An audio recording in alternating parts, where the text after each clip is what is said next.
cohérence, les marcheurs ont voulu montrer qu'un autre monde est possible. Parmi les participants figuraient de nombreux migrants. Lucien, de nationalité rwandaise, est actuellement sans papier. L'accueil a été très chaleureux, il y a eu de belles rencontres. Lucien explique avoir été prothésiste au Rwanda. Il est venu en France car il était en danger dans son pays. À Rennes, où il réside, il fait du bénévolat dans les maisons de retraite. Des personnes précaires ont aussi participé à l'étonnant voyage. Mireille, reconnue travailleuse handicapée, vit avec 800 € par mois dans le quartier de Maurepas à Rennes. L'idée m'intéressait et c'était l'occasion de créer du lien. Une dynamique est en marche, cela me donne de l'énergie pour faire face aux difficultés. Ce voyage était étonnant jusqu'au bout, puisqu'il s'est terminé en poésie hier soir avec Memo Dantepa au Magic Mirror. Des poètes comme Yvon Lemaine, Titi Robin, Yahya Bellaskri et Arthur H étaient présents dans le cadre du festival Étonnant Voyageur. Une rencontre quand même qui est comme un point d'orgue avec ce qui s'est passé, hein, toute votre marche, toute cette histoire de Maurepas, qui est incroyable, je trouve, et qui prend un peu de sens supplémentaire ici. Hier, c'était merveilleux, je trouve, et les gens étaient heureux en sortant, le sourire aux lèvres. Et ce soir, on va entendre un peu plus les textes, hein, vos textes. Tranquillement, hein, ici, le public est en général hein, peut-être pas aujourd'hui, il est calme. Bonjour. Bonjour. La poésie que je voudrais vous présenter, c'est Les petits mendiants.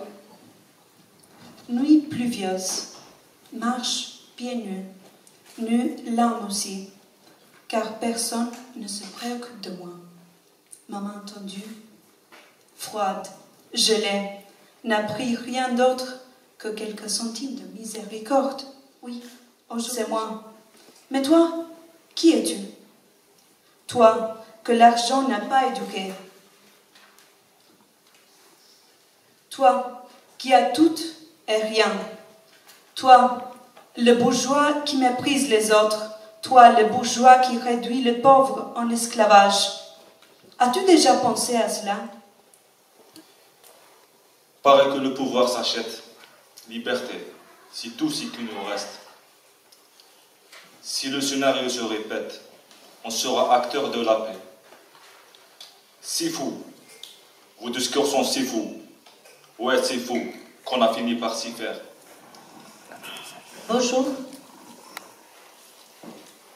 Kjo është një poezi në shtëpinë e një miku. Fjalët e tua janë shtëpia ime. Unë hy vën kafe në tryezë dhe ujë në gojën time. Shoh lule dritën blu ose të gjelbërta. Kjo është. L'arbre porte fièrement ses cerises comme une belle ouvrage. Il installe une trêve dans l'interstice des branches. Pas de passion tapageuse, mais la rondeur du rouge, un éclat.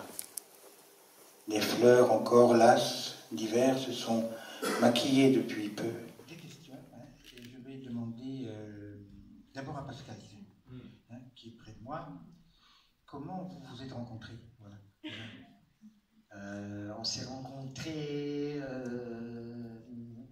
la première fois, il y avait un vernissage, il y a eu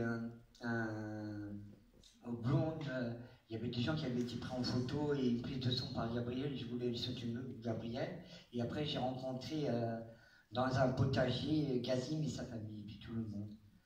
Et j'ai appris qu'ils faisaient des ateliers d'écriture dans un garage.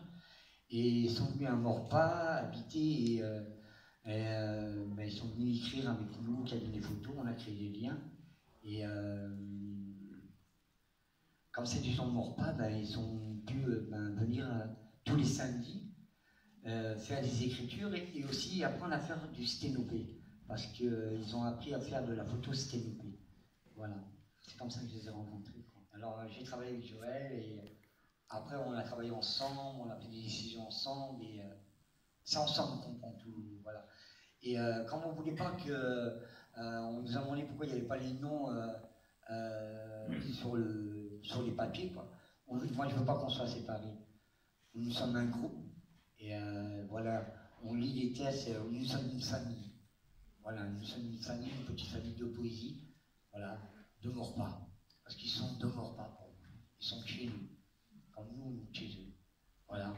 Et sur le papier, quoi, on a décidé de ne pas mettre de nom parce que c'est un collectif. Faz diz que se contrevit.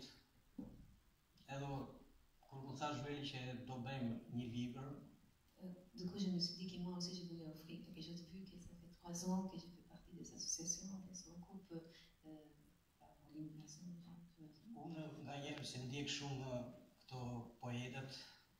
Je suis souvent de différents poètes.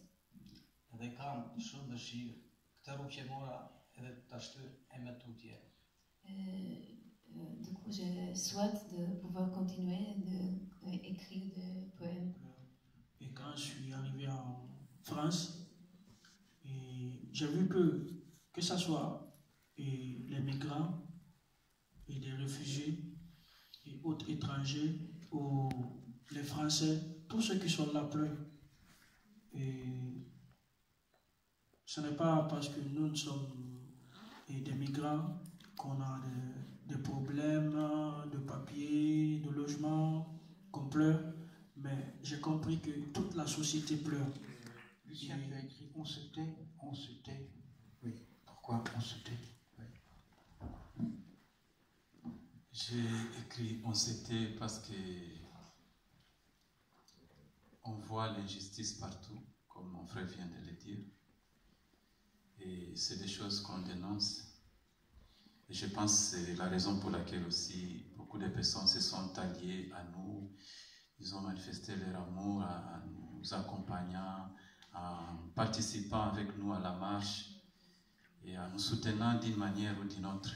Donc c'est parce que tout le monde voit comme moi l'injustice sociale et d'autres formes d'injustice qui règnent dans le monde. Et alors, Mireille, tu veux dire quelque chose? Tu ne dis pas souvent quelque chose, là. Qu'est-ce que tu veux dire? Je dis merci pour ce moment.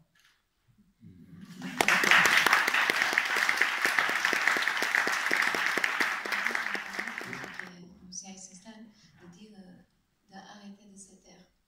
Nous tous, de chercher de participer, de faire savoir, pas seulement le problème par rapport à l'immigration, ou dès qu'on voit de l'injustice dans notre entourage, de chercher de le polémiquer, de chercher de l'affronter, de le faire savoir à notre entourage. Comme ça, on est plusieurs à affronter tous les soucis, les injustices, les pertes qu'on a. Ce soir, je vais vous présenter un poème que j'ai écrit dans un squat. Et c'est pour rendre hommage à la ville qui nous a accueillis. Et la ville se nomme Torigny-Fouillard. Je trouve